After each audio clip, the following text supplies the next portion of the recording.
The first time anyone in Maplewood saw Ella Harper standing in the doorway of the run-down strip mall, she looked like someone trying to balance a bowl on her head, precarious and oddly dignified. She was 29, with a worn canvas tote slung over one shoulder, hair pulled into a practical knot, and stained hands that smelled faintly of clay. She had driven out that morning in a car whose transmission complained at hills, spiraled a few tentative circles around the lot, and parked in front of the cheapest vacant space she could find. The landlord eyed her with the benign skepticism reserved for hopefuls, and handed her a lease with a clause about renovations. Ella signed with trembling fingers and a smile that tried to contain small, fierce hope. Her life up to that point had not prepared her for serenade or sudden success.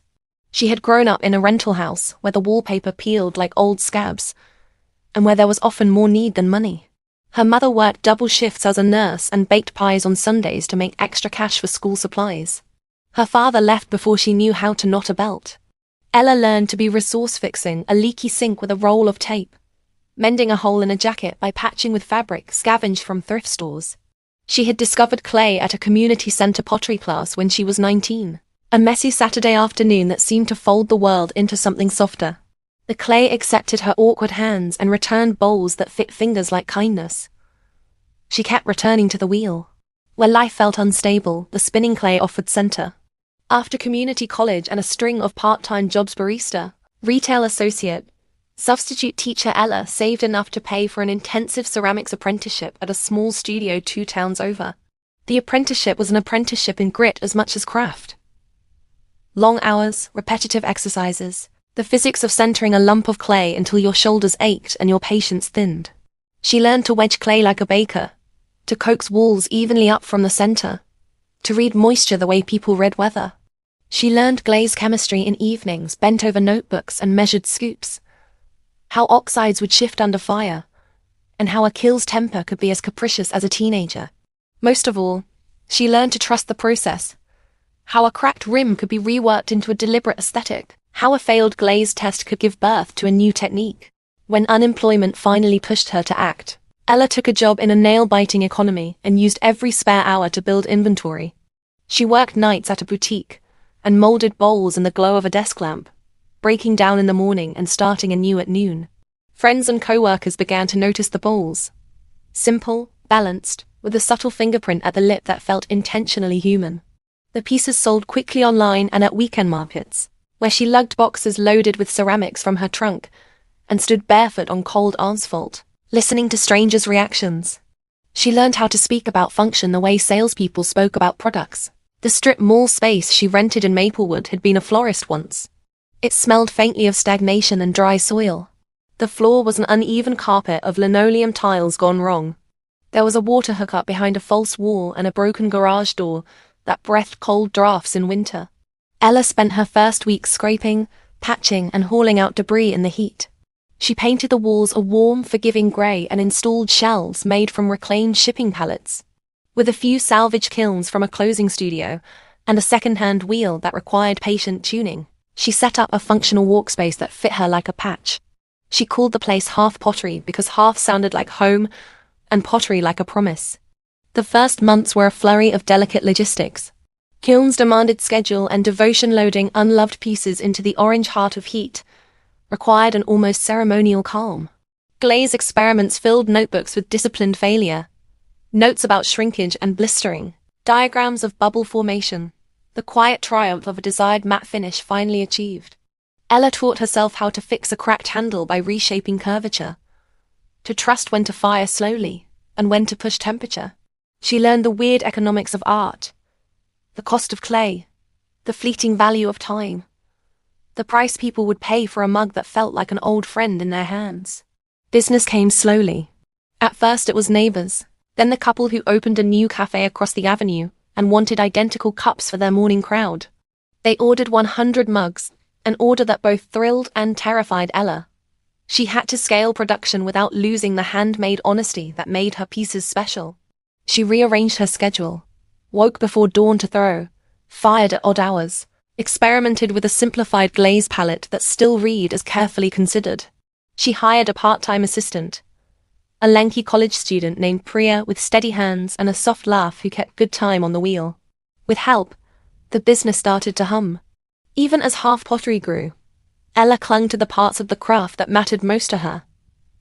The curve of a bowl that fits the palm, the exact weight of a mug that makes tea steady, the glaze that revealed a cloud-like streak where an iron oxide pooled. She taught workshops on Saturday mornings for kids and retirees, handpicked interns from high school art classes, and hosted a monthly slow craft night where patrons could come in, SIPT, and learn to center clay without a goal beyond the comfort of the hands. The studio became an odd sort of community center. Pottery for people who needed to remember how to be patient. Not everything went according to plan. There were kiln failures that took a week's worth of inventory with them, glaze recipes that never stabilized, and a brief, ugly tax audit that made Ella consider pulling the lease and cutting her losses. Yet, there were also kind interventions. The cafe owner recommended her to another cafe chain after a barista admired a mug. A blogger in a nearby city discovered Hearth Pottery online and wrote a feature on small batch artisans, sending a swell of orders that momentarily overflowed her shipping capacity. When a fire inspector flagged a ventilation issue with the kilns, the community rallied. Customers donated to a small fund to help her install the correct ductwork and comply with regulations. Ella was stubbornly independent but not so proud as to refuse help when it meant the studio would survive. As Hearth Pottery's reputation solidified, Ella faced the questions every artist entrepreneur meets. How to grow without becoming a factory. How to scale production without losing artistry. She decided to split the operation. One wing of the studio would remain devoted to hand-thrown, one-off items and community classes. The other would focus on small-batch functional ware produced with the help of trained assistants, simple forms that maintained a human touch but could be produced reliably for cafe partners and boutique shops. She developed a system for quality control. Her hand would guide the initial form. Apprentices would refine, and she would sign each finished piece with a small impressed nay under the foot as a guarantee. She also started an apprenticeship program. Ella remembered the young woman she had been. Unsure, hungry to learn, literate in need but not necessarily in fashioning a livelihood. She took on 2 apprentices at a time, teaching them not just throwing and glazing, but the strange alchemy of keeping a studio afloat. Invoicing, shipping logistics, inventory management, and time blocking for creative work. Ella taught them to treat mistakes as part of the syllabus, to document failures as data.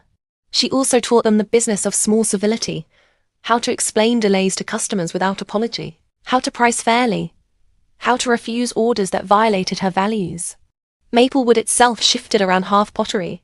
People began to visit the strip mall not for the discount chain stores, but to see what the little studio was making. Hearth's window displays rows of bowls that caught afternoon light. Mugs arranged like a chorus became a photo op for weekend traffic. Ella took to hosting pop-up markets featuring local bakers and makers, transforming the parking lot into a lively afternoon bazaar, where people could buy sourdough and ceramics in the same breath. The city council noticed too, and grants arrived for small businesses promoting community engagement. Ella used the funds to upgrade a kiln and to provide free classes for underfunded school art programs. Success brought complications that required a different kind of craft, one that worked on relationships, policy, and the nitty-gritty of human systems.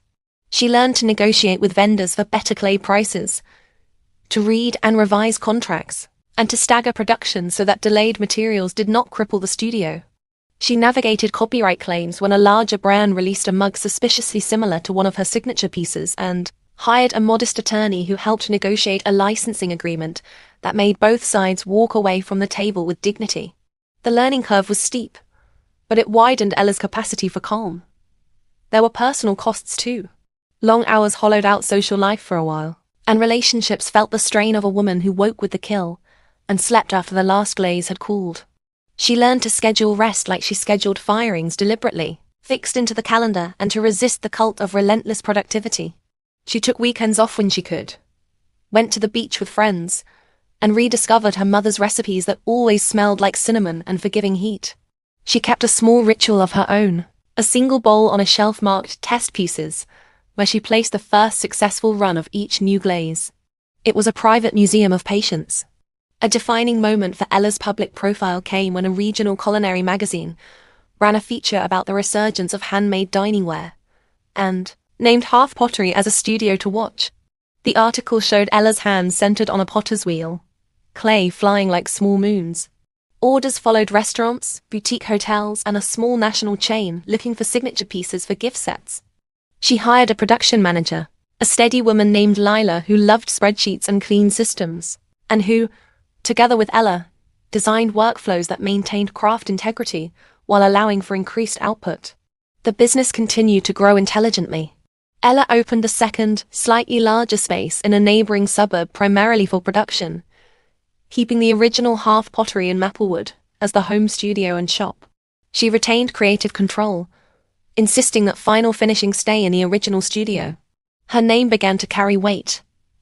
Culinary schools wanted workshops, TV segments wanted interviews, and a documentary crew spent a damp fall afternoon filming apprentices at work. Ella navigated the spotlight with the same practical calm she brought to the wheel, answering questions, acknowledging help, and reminding interviewers politely that pottery was a community effort. As Hearth Pottery expanded, Ella never lost the sense that this was work meant to steady people. She set aside inventory each season for community giveaways, bowls for new mothers, mugs for shelter residents, teaching kits for schools that could not afford equipment. She established a small scholarship for local aspiring artisans and started a pay-what-you-can class once a month so anyone could try centering clay without the barrier of cost. These acts were not PR. They were gestures that reflected the studio's origin story, an origin mired in need and renovated by making. At 42, Ella's hands bore evidence of time. A faint blister from years of wedging, a soft stiffness in the fingers when weather shifted. She signed each piece the way a farmer signs a harvest, quiet, necessary. The apprentices who had once been uncertain youths now ran studios of their own in other towns.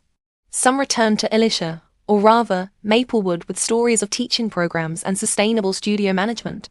Hearth Pottery had become not merely a business, but a node in a growing network of small studios that shared knowledge and orders in a cooperative way. Her philosophy about growth remained simple, and for some, counterintuitive. Make less and make it well. Ella believed that scarcity, when honest, could be a value as strong as abundance. If a studio could not guarantee care for each piece, it should not promise it. Clients learned to wait. The waiting became part of the purchase, an invitation to anticipate. The slow arrival of a handcrafted set of plates acquired status beyond the material. The effort, the human time invested, meant more than a cheaper mass-produced equivalent. There were celebrations along the way. An anniversary open studio where the street filled with neighbors and the mayor gave a short, heartfelt speech. A small plaque placed in front of the strip mall, naming Hearth Pottery among local businesses that kept Maplewood vibrant. There were quieter victories too. The day Ella realized she could afford to help her mother buy a small house without mortgaging Hearth Pottery's future. The night she sat with a friend and traced a fingerprint left in the clay of a test mug, and laughed at how far they had come. Ella's story was not one of meteoric rise. It was stitched from stubborn afternoons, meticulous glaze tests, and the continual negotiation between art and survival. It was the story of someone who started with nothing but an appetite for making, who learned the craft and the business, who built gradually and ethically. Hearth Pottery's success was felt not as a banner, but as a set of ripples, a community nourished by one woman's refusal to let her hands be idle. If you visit Maplewood now, you'll find the strip mall still there, but Hearth Pottery's window gleams with the same quiet pride that once filled Ella's chest when she held her first fired bowl in the glow of a rented kiln. You'll see people browsing shelves, apprentices crouched at the wheels with focused faces, and a sign advertising the next pay-what-you-can workshop. You might pick up a mug and feel how it nests in your hand like an old promise. You might buy a small bowl and realize you've purchased not just clay and glaze, but an arc of steady labor and care.